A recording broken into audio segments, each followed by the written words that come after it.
striking for climate justice. Everyone's walking out of our school right now, and we're walking to Foley Square for a rally, and then going to Battery Park for another rally.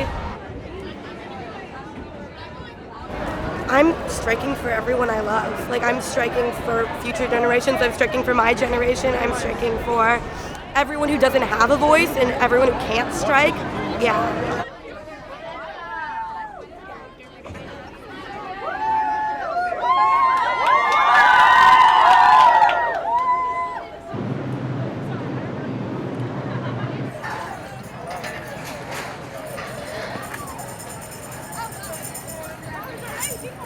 Save the earth. Save the environment. Save the earth.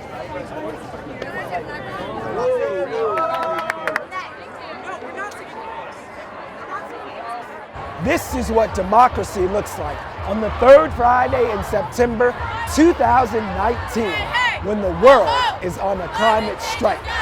Youth leaders from our city and across the world have inspired millions to shut it down, to draw attention to the very real climate crisis.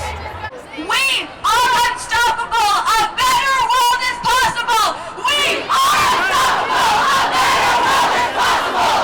We are unstoppable! A better world is possible! Everybody is talking about the climate crisis and everybody is aware.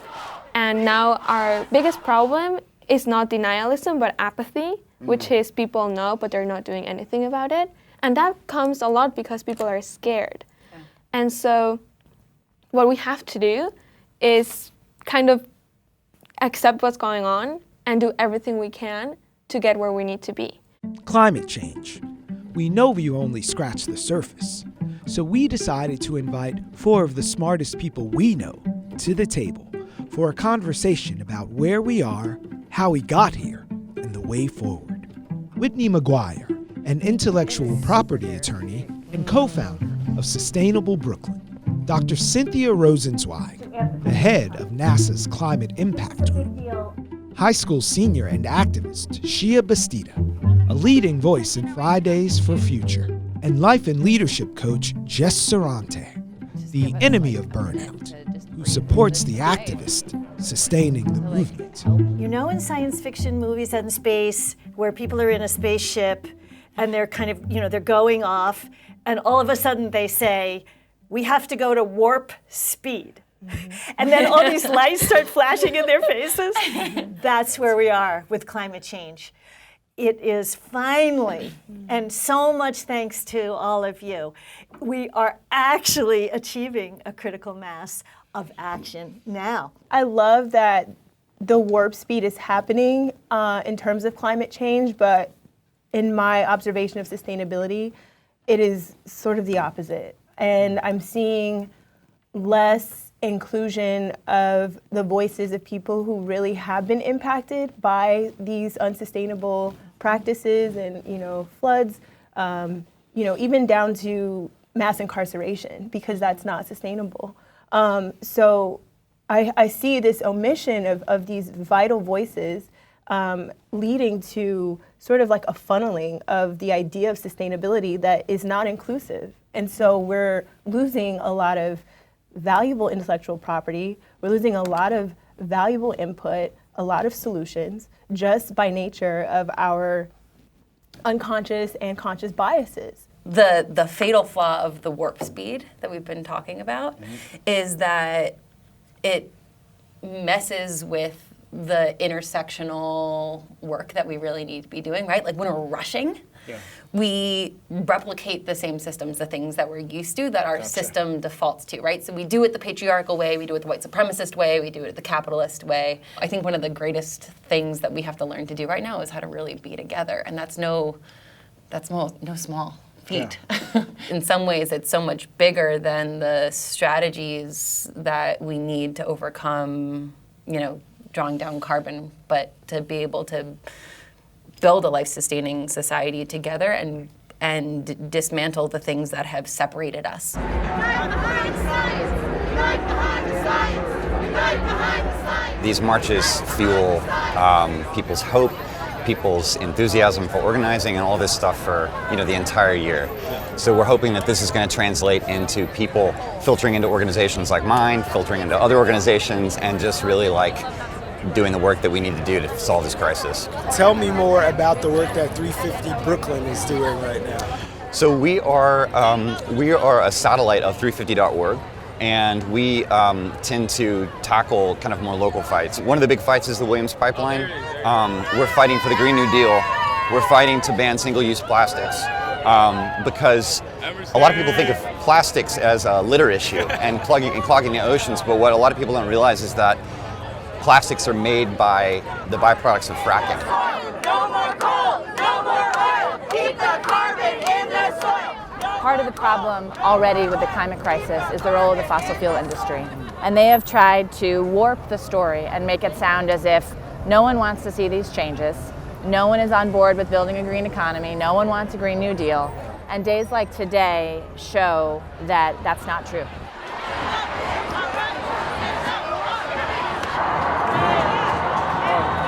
I just want to say I'm thrilled to pieces to see this many people in the street. I can't see the horizon. I can't see the people horizon here.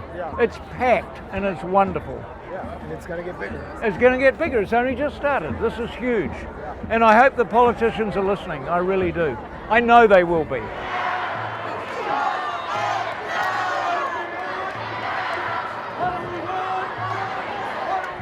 So you wrote the book on direct action, and now you're here with all these young people.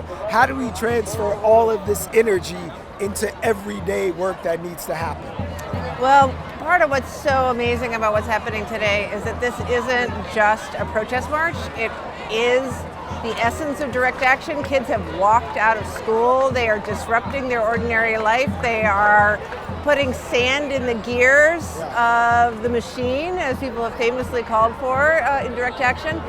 And they are fired up. And what they are showing us, we've seen, under Trump, there's been millions of people marching in many, many ways, but there's been nothing quite like this. There has been nothing in terms of this scale of just collective refusal to go on with business as usual. And I think that in itself points us to bolder action and bolder follow-up.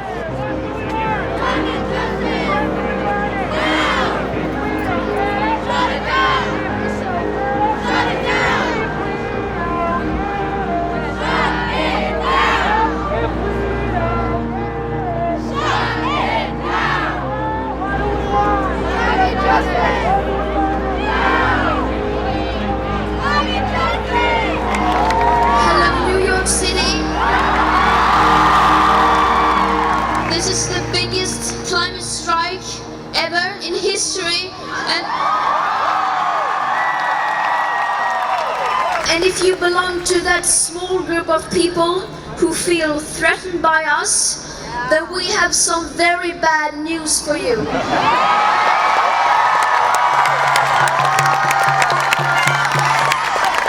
Because this is only the beginning.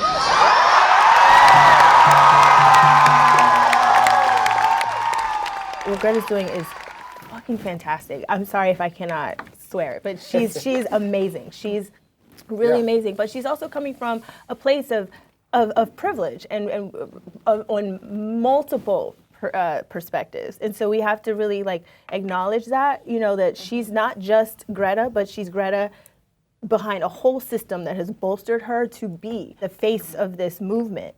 Yeah. And so with that said, Flint still doesn't have water, but we've got Mari Kopany, who's been, actively, in her capacity as a, preteen and now a teenager, advocating for clean water. She should not have to do that, but she has been doing this, and so have so many Black and brown youth for generations. We've been fighting, Standing Rock was full of brown youth, we've been fighting for these issues that impact our communities, and until it impacts the only reason that Greta has scaled the way she has is because people can identify with her. More and more people can identify with her. And why? It's because we have a habit of really pushing whiteness to the forefront of these conversations. One PBS outlet called you the American Greta, and I wonder how you even, number one, how you felt being called American and what you, how you identify. But yeah, we got the American Greta at our table. How do you wear that? I mean, yeah, first of all, they changed it because a lot of people were critical of it. Right. Firstly, I'm not American. I have dual Mexican and Chilean citizenship, so that's one thing. The other thing is that labeling, like I've heard this in different places, the Indian Greta Thunberg or the whatever Greta Thunberg, and naming people who are fighting for our planet as one person who has risen up very recently, it has created tension within the youth movement. What does that tension look like in a youth movement? I mean, there's groups like 0 Hour or, many like Earth Guardians, 0 Hour, US Youth Climate Strike, who are led by youth of color, and they've been doing this work for a long time. Yeah. And the US didn't gain momentum or media or press until Greta came to the US. So there is this tension of, and we have the Indigenous Youth Council as part of our coalition as well, and they've been in Standing Rock. They've been, at many different places in which they've been doing work for such a long time. So there is tension in the youth movement about what is the face of our movement, and we know it's Greta. And she is a privileged white girl from Sweden who had the means to cross the Atlantic on a boat. And many of my friends cannot, do these things. But the thing with the youth that we're doing is that we talk about it. And I think that's what's missing with a lot of the adults that I've seen in different conversations. We've had circles where we talk about race, where we talk about impacts, where we talk about climate justice. And we have 5-hour Zoom calls where we discuss our demands. And one of our demands was, aside from a just transition to 100% renewable energy, keep polluters accountable, no more fossil fuels. One of our demands was protect and restore 50% of biodiversity. And somebody said, we're not doing that because that's white, right? And then I said, that is not white. Taking care of the earth should not be a race or a color. That is indigenous, if anything, because indigenous people have been taking care of the earth for thousands of years. And that is where that debate ended, because we have this notion that the environmental movement started 60 years ago when white organizations like Greenpeace, Earth Day, Sierra Club started. And the truth is that the environmental movement has always been here, and it's just rising up with all of us coming together.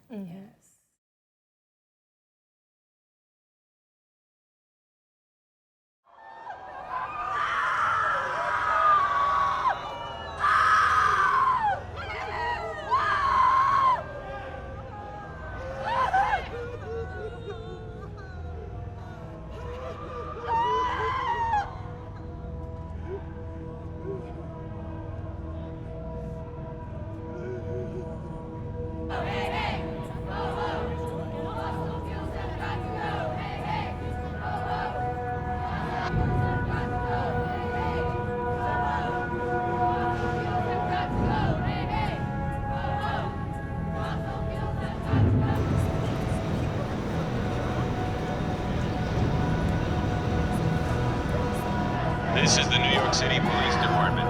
You are unlawfully in the roadway and obstructing the sidewalk.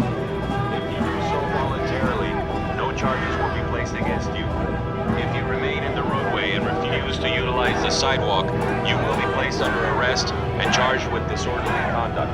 Since you have refused to disperse, you will be placed under arrest on the charge of disorderly conduct. If you do not cooperate and accompany the arresting officer to the prisoner transport vehicle, or if you resist arrest, you may be charged with additional crimes.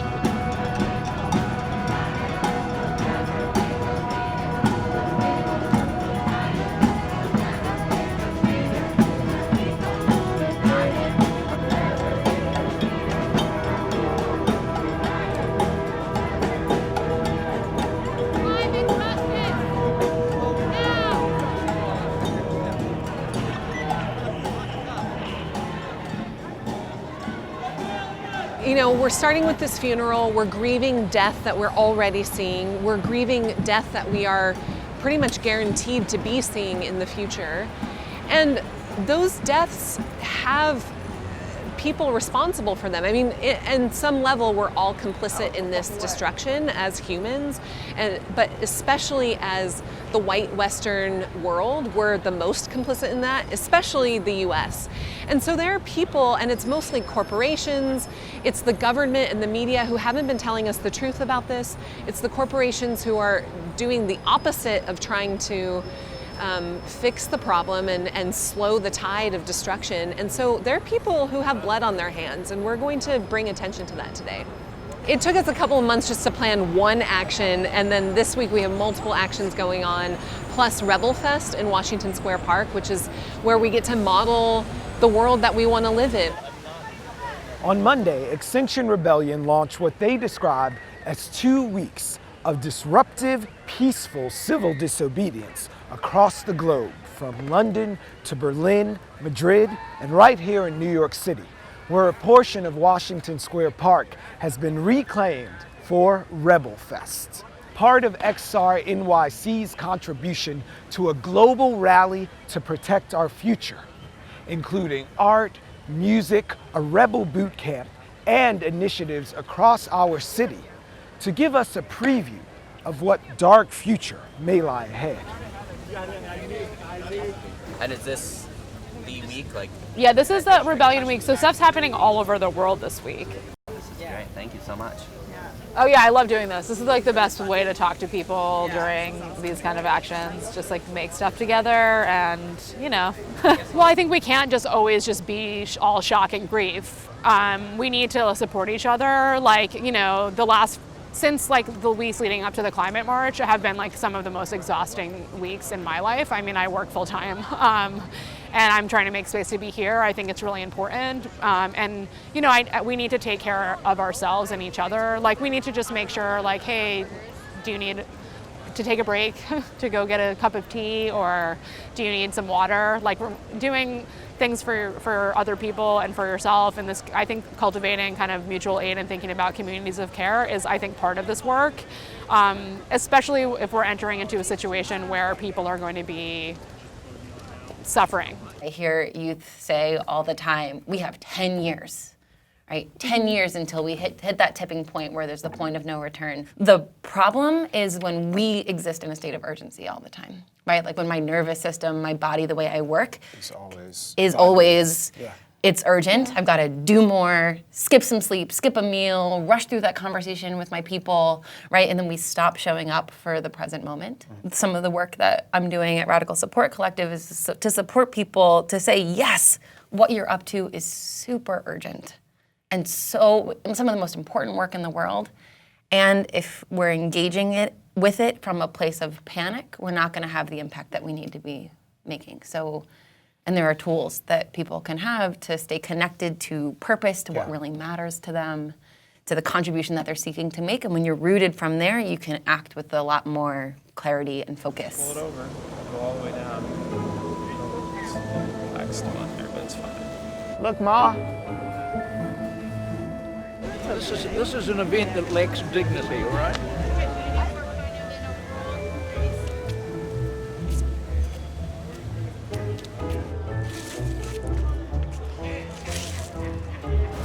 Trying to get people to join our movement.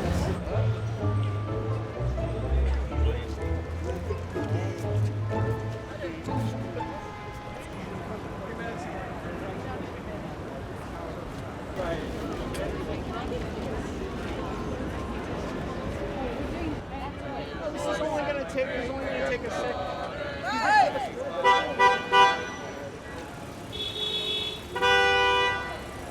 And take the crisis seriously!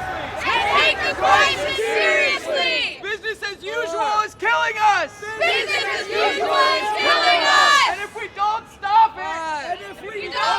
it, our children are going to die! What do we want? Climate justice! When do we want it? Now! What do we want? Climate justice! When do we want it? Now! Yeah, good job, everyone! I believe I heard you say something like, and correct me when I butcher this, cities make change and nations make speeches. It was something That's along a those quote lines? yes, that's one of my quotes. So it's cities act while nations talk. Cities act while nations talk. That was before the Paris Agreement.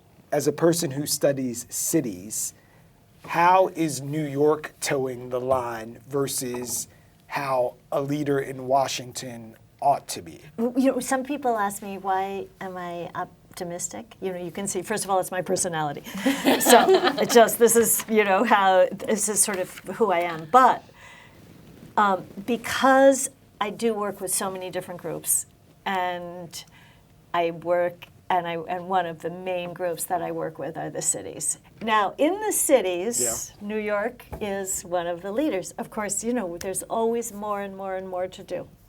But I know, because I work with the cities around the world, New York has made the pledge for zero emissions by 2050, and it has also, it is trying to create a resilient city, because one of the things is we can't only be working on the greenhouse gas part, reduction part, but we also have to be ready for, because some climate change is happening already. Right. It's warmer than it was. The summers are warmer. The heavy downpours are happening more frequently and heavier, and also the sea level rise is happening. The nuisance flooding is happening more. So we also, on the other side, have to be developing resilience. Yes. And so, think about it. Think about how complex a place all cities are. Right. So, it's pretty hard to completely prepare, but New York City is making a bona fide effort, and we've worked with the city for 10 years. Mm-hmm. So you see, it's not something new. Here's another thing I often say about the cities and the countries.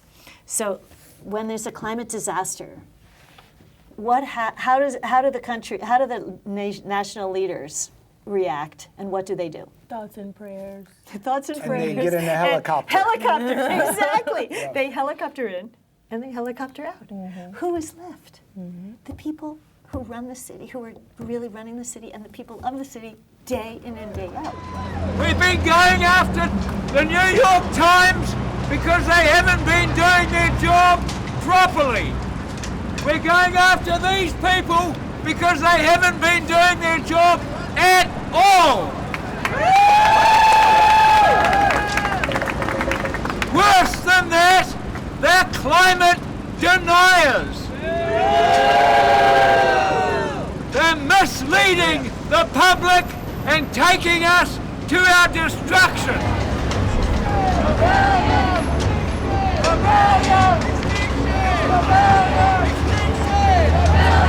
Climate crisis is now, it's not in the future. The future is extinction. Climate crisis is now. Since you have refused to leave the roadway, you will be placed under arrest on the charge of disorderly conduct. If you do not cooperate and accompany the arresting officer to the prisoner transport vehicle, or if you resist arrest, you may be charged with additional crimes.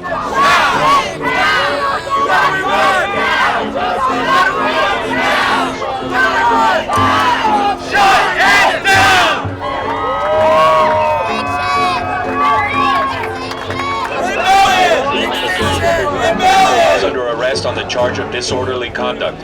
If you do not cooperate and accompany the arresting officer to the prisoner transport vehicle, or if you resist arrest, you may be charged with additional crimes. This is a climate emergency! This is a climate emergency! This is a climate emergency! This is a climate emergency! It is very challenging because I think we're coming to the time when now everybody does have to do something. Yeah. Mm-hmm. And decide what it is they're going to do. But the thing that I wanted to say about that is that I think it's dangerous to get lost in our own personal behaviors and forget that we're talking about systemic problems. Yes. Mm-hmm. Okay. Because you come to my house, you will see the Ziploc bags, you will see plastic, you will see I have a toddler. Like, there's no way. I mean, maybe there are people who hand make their children's clothes and don't click that Amazon button, but y'all listen, I'm clicking the Amazon button. I don't subscribe to, if I'm going to be discussing these big picture issues, that I have to be the perfect example. I got into this because I need to learn more. I just decided that I don't have to have a billion degrees or, be knighted by, the climate gods to be someone who is worthy of having a voice. And I think that is, to me, I get uncomfortable when I'm called an activist, because I do hold activists to a very high standard, and if I were one, I would hold myself to an even higher standard. I'm an advocate for sure, and so I advocate for the issues that I'm very passionate about, and I find pathways to really implement them. But in terms of my personal habits and sustainability practices, it's an evolving process, just like the whole concept of sustainability is evolving. How does an advocate wake up an activist? Like, what's that transit? You made the distinction. So what is the difference between an advocate and an activist? But then I go home and go to bed. I feel like activists, it's 24/7. It is nonstop. Yeah. You're co-signing. Yeah, I mean, student by day, activist by day, student by night. It's just all the time. And I think an activist is someone who is uncomfortable. I mean, we are in this mess because we've been too comfortable, first of all. And I think we haven't said that. We're comfortable with capitalism, we're comfortable with the patriarchy. We're not questioning what's wrong. And once we question, we get uncomfortable, not only with our way of life, but also with our interactions with other people. And from uncomfortability comes action. And that is what I found. And an activist is someone who's rebelling against the systems of oppression that have been here for my whole life. And my life is not long. Yes, and everybody who's taking action for something that they care about, that's activism. And activism was not even in my vocabulary a year ago. And now there's not one day in which I don't use the word or someone calls me that. And I didn't become an activist until somebody else called me that. So maybe I'm an activist. Activist. You don't have to be an activist to be active in the fight against climate change. Start where you are and be the change the planet needs to see. So reduce, reuse, rebel.